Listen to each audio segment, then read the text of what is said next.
কিছু কিছু আমাদের সংখ্যালঘু বা হিন্দু সম্প্রদায়ের কিছু কিছু ব্যক্তি বা ছাত্র বা যুব তারা বিভিন্ন জায়গায় এই যে মুসলিম আওয়ামী লীগের, যুবলীগের, ছাত্রলীগের চাইতেও বেশি বেশি লাফালাফি করেছে, যেটা উচিত হয় না। যে সমপর্যায়ে আওয়ামী লীগ আমলে আওয়ামী লীগের পক্ষ হয়ে এই যে অতি উৎসাহী কিছু সংখ্যালঘু ছেলে যুবক এরা অতিরিক্ত মাত্রায় প্রতিপক্ষকে ঘায়েল করার চেষ্টা করেছে। সেখানে কিছু কিছু প্রতিহিংসার ঘটনা ছোটোখাটো ঘটতেও পারে। এখন তো তাদের কোনো জায়গা নাই, সব পালিয়ে গেছে। তো এটা পালানোরও দরকার ছিল না। আর যারা সাহসী বা কিছু করে নাই তারা তো এখন মাঠে আছে। আমরা তাদের সাথে শাহবাগে একসাথে মানববন্ধন করেছি, কই তারা তো পালাইলো না।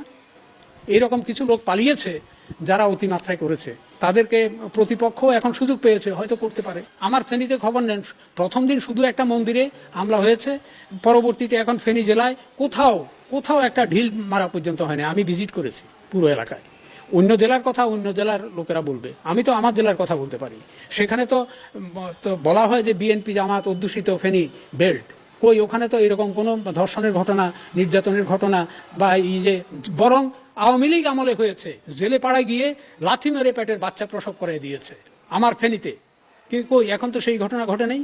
তো এই সমস্ত আজগুবি তথ্য কোত্থেকে আসে? কোত্থেকে ইলেকট্রনিক্স ওই ইন্ডিয়ান মিডিয়াগুলো প্রচার করে? না না, এটা সম্পূর্ণ মিথ্যা, সম্পূর্ণ মিথ্যা। ইন্ডিয়ান প্রিন্ট মিডিয়া যেটা বলেছে যে এটা কোনো ক্রমেই সত্য না। এগুলো মোটিভেটেড, আমাদের এই অর্জিত সফলতাকে, ছাত্রদের, জনগণের এই গণ অভ্যুত্থানকে কালিমা লিপ্ত করার জন্য এই সমস্ত অপপ্রচার ইন্ডিয়া থেকে চালানো হচ্ছে। তাহলে বুঝতে পাচ্ছেন যে ঘোলা জলে মাছ শিকার করার জন্য একটা পক্ষ নেমেছে এবং তারা এটাকে এই যে সাম্প্রদায়িকতার রূপ দেওয়ার চেষ্টা করছে।